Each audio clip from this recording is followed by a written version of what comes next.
I'm so proud of my wife and my father for how they've handled all of last year. My children have managed brilliantly as well. Catherine is in remission now. Yes.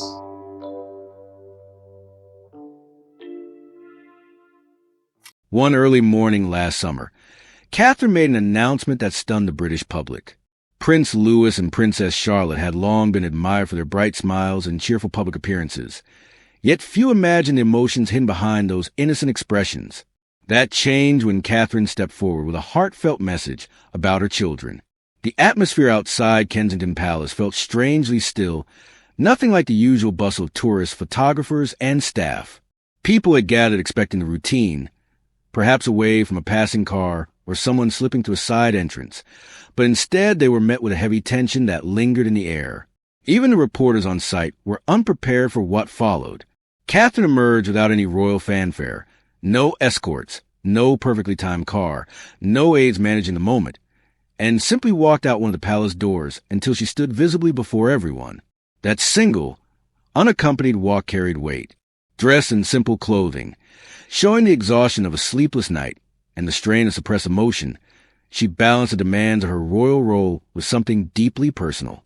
Palace staff watched in hesitation, unsure whether this was planned or entirely spontaneous, and their confusion revealed how unusual the moment truly was.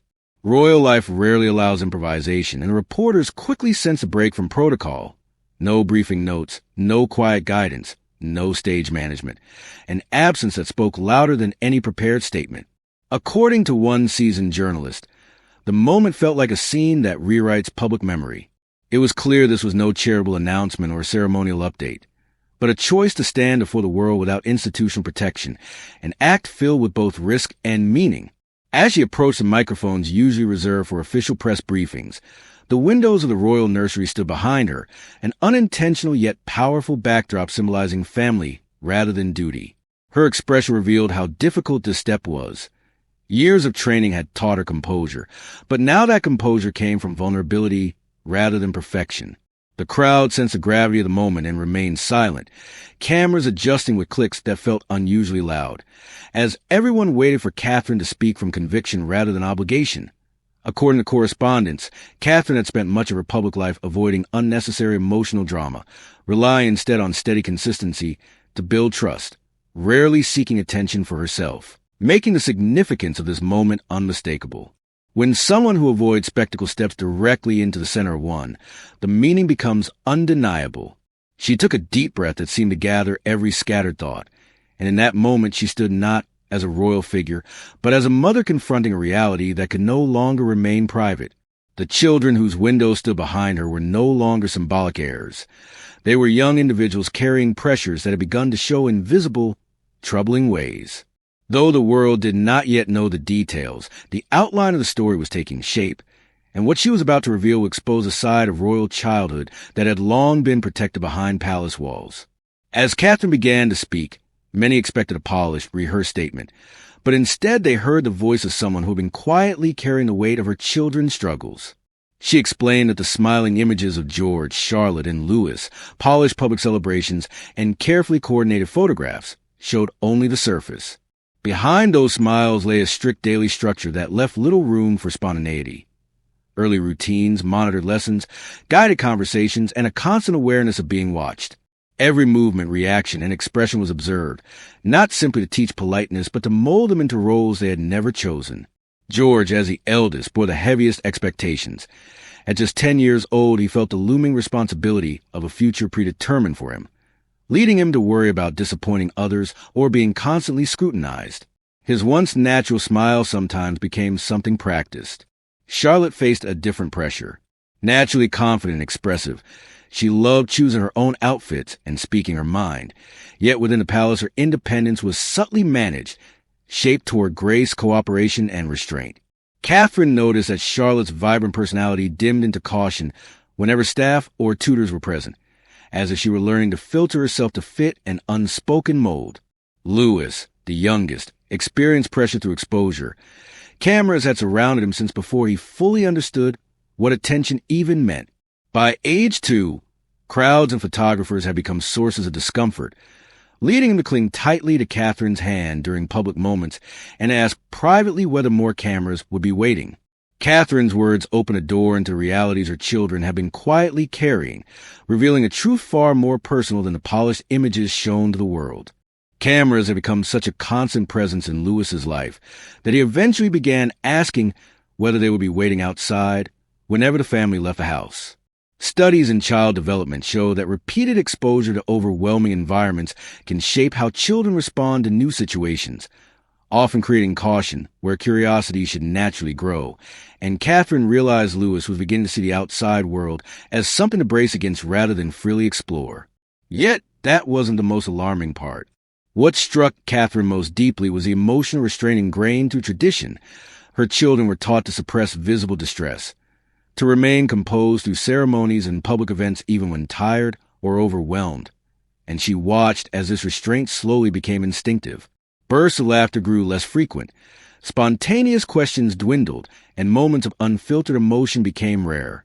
Royal biographers have long noted that emotional control is a generational expectation within the monarchy, and Catherine saw that this expectation was shaping her children before they had even formed a strong sense of self. The transformation was gradual, revealing itself in small changes. George pausing before reacting to good news, as though checking whether joy would be appropriate. Charlotte asking if she was standing correctly. Lewis growing cautious in open spaces when others were present.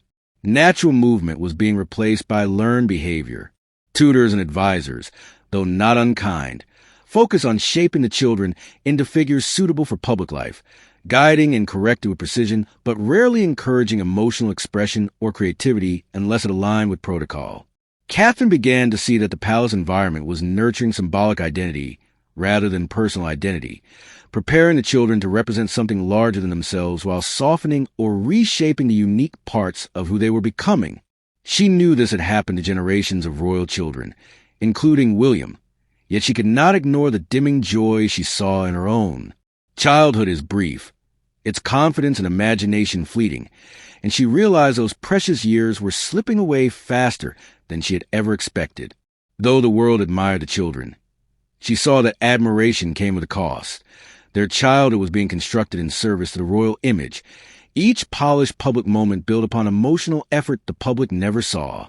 As Catherine spoke, she made it clear that she could no longer allow her children to live within a system that elevated public perception above emotional well-being. She understood the value people placed on the monarchy's continuity, but she believed continuity should not demand sacrifices that would shape her children's futures without their consent. Her revelation exposed not only the pressures within the palace, but also a deeper conflict between the private needs of a family and the public expectations of an ancient institution. Her decision to speak marked the beginning of a shift no one had anticipated, setting the stage for an emotional reckoning. The impact of her words spread instantly across Britain and beyond. People felt echoes of memories that had never fully faded, memories of another woman who once stood before the same institution to shield her sons from its invisible weight. The comparison between Catherine and Princess Diana emerged naturally, not from physical resemblance, but from courage and pain. Diana had spoken of isolation within the palace, and Catherine's words seemed to continue that unfinished story, revealing that the struggle had never truly disappeared. Old footage of Diana resurfaced across television and social media, interviews in which she spoke of wanting her children to feel loved more than pressured, shared thousands of times as the public drew parallels between her fight for emotional honesty and Catherine's plea for her children's well-being. Even younger audiences who had not lived through Diana's era were moved by the familiar pattern unfolding once again. Inside the palace, William felt overwhelmed. Memories of his mother, rarely voiced but always present, rose sharply to the surface, and in Catherine's decision he recognized the same bravery that had once defined Diana's final years. In the days following Catherine's emotional statement, William found himself overwhelmed, not because of public reaction alone, but because he felt history repeating itself in painful detail. He remembered all too well what it was like to be watched by the world as his own family fractured, and he feared his children might face the same fate if the cycle continued. Public sentiment shifted rapidly in Catherine's favor, her name dominating global headlines within a day as international newspapers featured her image and praised her as a compassionate and courageous royal figure.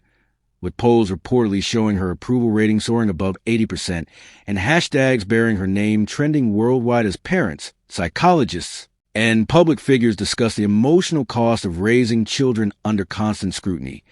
Her message quickly became a global conversation as videos of her speech spread across TikTok and Instagram, described by journalists as the most significant royal moment since Diana's iconic interviews. Inside the fictionalized narrative, King Charles reacted with tension, seeing Catherine's openness as a break from royal discipline and a potential threat to the stability and tradition of the monarchy, while advisors fear that once narrative control slipped, it would be hard to recover. Camilla, having spent years building public acceptance, felt unsettled by Catherine's sudden surge in global support, creating subtle tension within palace walls as advisors drafted strategies to restore control, proposals for unity statements, carefully staged photographs, and narratives highlighting the king's supportive role, none of which resonated with the public now viewing Catherine as the emotional heart of the institution. William found himself torn between loyalty to the monarchy that shaped him and loyalty to his wife, who had spoken honestly about its pressures, culminating in a private, emotionally charged conversation between him and the king at Clarence House, where Charles sought reassurance that William would align with palace strategy, but William, unable to betray either Catherine or the painful memories of his mother, refused, revealing a generational divide between personal truth and institutional survival. The fictional account describes how this confrontation ended not in anger but in a heavy silence, after which William quietly shifted away from palace routines, choosing instead to protect his family and spend more time in Windsor, marking a turning point in which his focus moved from preserving appearances to securing emotional safety. As internal tensions deepened, subtle leaks to the media hinted at divisions within the royal household, with contradictory statements fueling public belief in the strain, and the monarchy, long upheld by the illusion of unity, appearing to show its cracks, leaving observers questioning whether Catherine's revelation had ultimately been the right choice.